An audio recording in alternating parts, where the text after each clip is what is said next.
my boy Sebs, we've been playing for like, how long? So we've been playing for like 5 hours now? Yeah, almost 5 hours. Yeah.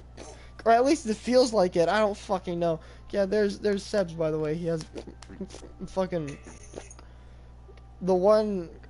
Yeah, my controller's just drifting. How do you feel about this? Oh yeah, I have my Herobrine skin on. Yeah, this is cool. This is cool. Okay. Anyway, and so, okay. So why am I streaming while I'm fucking tired? Because it's funny.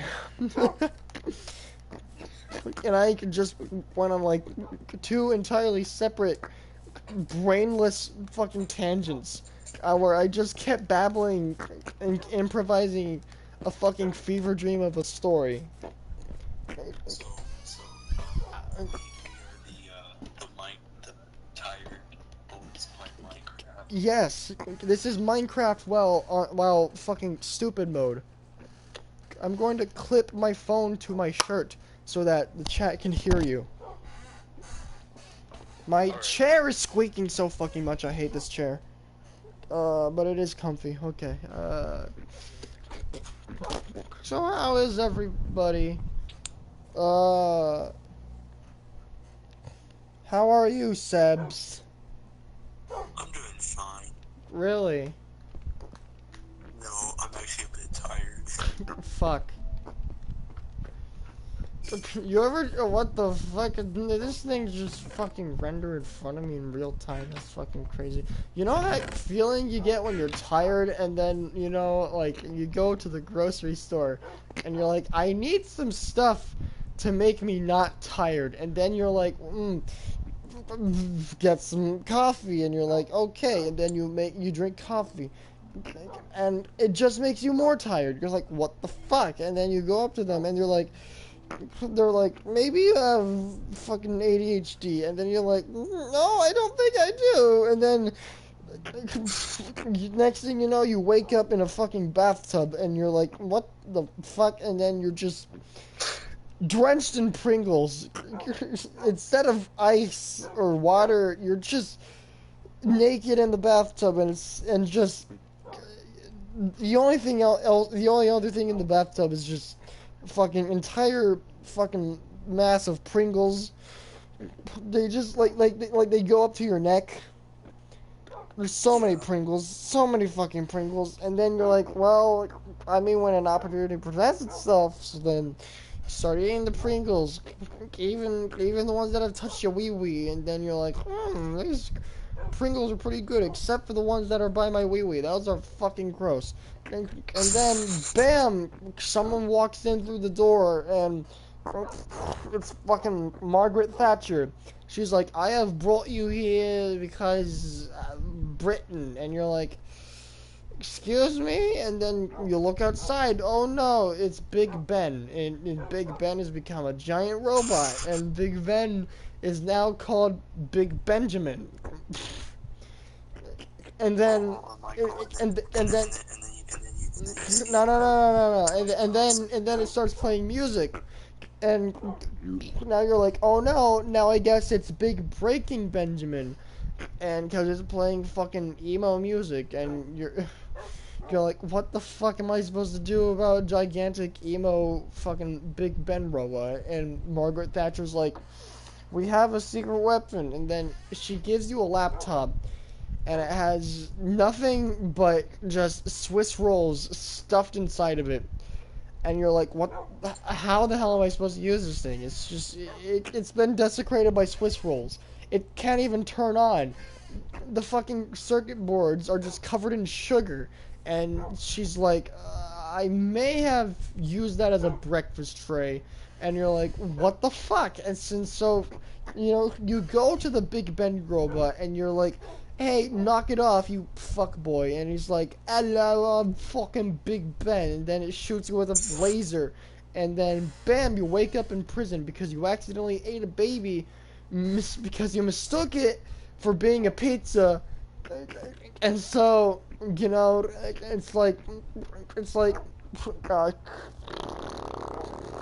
fucking security guards ask you why are you in prison, and you're like, I ate a pizza, and then they're like, no, you ate a fucking child, you idiot, you ate an infant, and you're like, what? I would never do that, and then they show you the CCTV footage of you brutally mauling an infant, eating it, thinking it's pizza, and you're like, I don't think that's real, and then like you point at it. And then the security guard looks at it, and then suddenly it's the security guard eating the baby thinking it's pizza.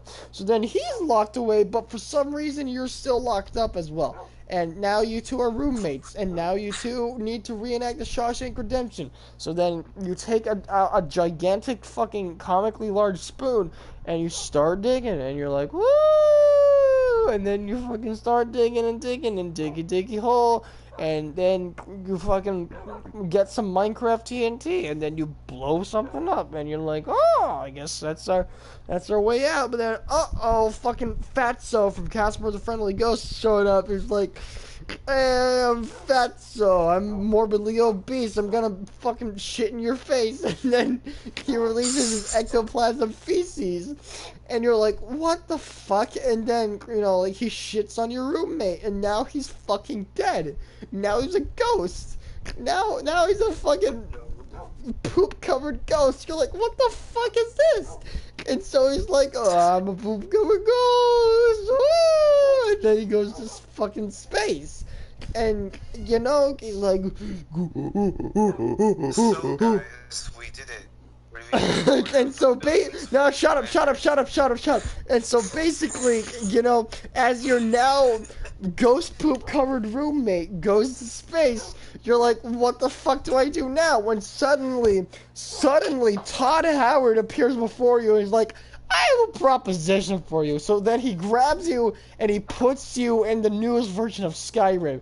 And he's like, now you are Skyrim. And so now he creates a clone army of you called the Skyrim Army, because now your genetic DNA has just been fucking replaced with liquefied copies of Skyrim. Because now you are Skyrim. Why? When is DNA not genetic? Anyway, and so you're like, oh, now I'm just Minecraft and Skyrim, and you're like, oh, so then you take the Fortnite Chug Jug, and you're like, I am now the Skyrim army, and so you take over the world in the name of Todd Howard, but then you gain sentience, and you're like, wait a second, I'm Skyrim. So then you realize you have more power over Todd Howard, because Skyrim has become bigger than the idea of Todd Howard, and so now you're at a fucking bathroom in Mexico, and you're like, wait a second, and then you look at the needle in your arm, and you're like, what the fuck is this? And you're like, what the fuck is this? It's a fucking crack needle. Turns out you've just been hallucinating this whole time, and then you look down at your dick, and you just see it completely enveloped by Pickle Rick. Alright. Thank you for coming to my TED Talk. I'm gonna hit you guys with a bombshell. What? In the 5th Five Nights at Freddy's book, there is a small chapter where Scott Cawthon essentially wrote Five Nights at Freddy's Springtrap M-Frag. Excuse me? So, Listen, watch the stream. I've just been speaking gibberish because I am so fucking tired. I literally mentioned that before. No. Before this, I went on two completely tangential rants where I just spoke bullshit because I am so fucking tired. Alright, so.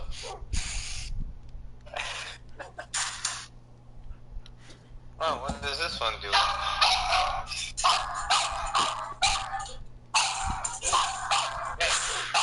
What the fuck's going on? Also, when the fuck did you get here? When the fuck did you get here, Elijah? I literally wanted to come in here and say Scott Cawthon wrote M-Preg and then just leave. Don't leave, please. We're Are gaming. you still playing on Birthday Kuma? Yes. Hua? Yes. Whatever. Yes. No! Sebastian! Sebastian left the game. I'm sad. Damn. What happened? You left the game! Bro, I am so tired. I'm sorry. I'm tired too. Bro. I'm tired too, but I'm making the most of it. I am speaking the most gibberish of bullshit. So. Michael, keep streaming, and then I'll watch it. All right. So. I was talking with Sebastian earlier. A quick little nap. I was Sebs take just a okay. So I was talking about. I was talking to Sebs about this earlier. I like the DreamWorks movies because they're really fucking good. Like if you like Kung Fu Panda, you know, is Jack Black. He's the panda. He does the kung fu, and he's like Skadoo show, and then he's like, I am now the panda of kung fu, and he's like, yeah, and so, you know, fucking Master Shifu, fucking small, I don't know what kind of animal he is, he's a fucking rat, he's like, I don't really like you, but then, over the course of the movie, he's like, I will train you, and now I kinda, now you're kinda chill, and you know, you're kinda funny, and you make good noodles, and he's like, yeah, and then, you know, he give you a look of fucking, Megamind, you know, he's like, it's like, hey, I'm Megamind, it's like, what if we made a movie where the antagonist, where the villain was the protagonist, and, you know, it's like, oh, he wins, but then someone at DreamWorks was like, no, that's fucking stupid, because every pretentious hipster writer is like, oh, that's such an original idea. But then, you know, you just, you know, you cut off their dick. Because you're like, stop having just the fucking stroke that you think you're a genius for thinking of something people have already done before. And then they're like, no, but wait. The fucking villain who's the protagonist has a character arc and he becomes the good guy. And it's like, oh, okay, I see what you're doing there. And then, you know, it's like, at the end of the movie... It's not letting me join. At the end of the fucking movie... At the end of the movie, he's like, maybe I want to be the superhero, because that's who I am at heart. And then he's like, and then, you know, you look at Shrek, it's like, perhaps, you know, he's like, oh, he's an ogre, but ogres aren't allowed to have villains. So then he's like, oh, I am ogre, and then he goes to save Princess, because that's the only way to get people out of his fucking turf, because he's Donald Trump, and he doesn't like people, the Mexicans, being in his swamp, and so, that almost rhymed, and so, he goes to save the princess. I can't join the world. And so, he's like, but then he develops feelings for the Prince-Sar, and she developed feeling for him, and they're like, but then, you know, and they get married, and they're like, maybe ogres can have feelings. And then DreamWorks made fucking, and then they made, Shark Tale, which is fucking horrendous.